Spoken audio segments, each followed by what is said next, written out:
Friars in Rwanda, Monday Meditation of the 10th week of Ordinary Time. Hope in Horror. Situation of poverty, injustice, fear, suffering, famine, and oppression are nothing desirable in the life of this world. However, through the gospel of the Beatitudes, Jesus perceives a gleam of happiness and blessing that God offers to those who bear these sufferings with Him and for Him. Basically, He is inviting us to go beyond the appearances of our pain and suffering. So how can we get there and understand it? When Jesus saw the crowd following Him, He climbed the mountain. Religious group and writings from this period qualify this crowd to be poor, unemployed, sheep without shepherd, and sinners. The saddest aspect of it is the fact that these souls also believed in it. They were convinced that they were unworthy to stand in the face of God and of the society, which was unfortunately and unjustly associating their situation of suffering and poverty with the punishment of God. However, in the eyes of Jesus, this is not true.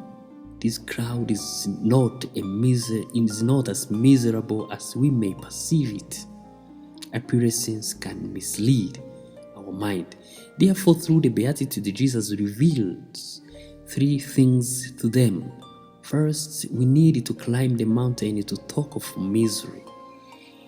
It is spiritual means to go above frightening circumstances. Secondly, it is not what people say that determines someone's happiness. Thirdly, God does not see reality the way we perceive it as human beings. With this in mind, Jesus challenges us today in our families, in our communities, in our relationships, on our attitude, our perception, and our judgments towards the unfortunate people who knock on our doors, and towards ourselves in our state of despair and loneliness. The poverty, sickness, unemployment, and suffering that we endure today do not mean God's punishment. On top of that, as we say, what matters most in our lives is not all what we eat, but what we digest. People never run out of things to criticize or to discourage others.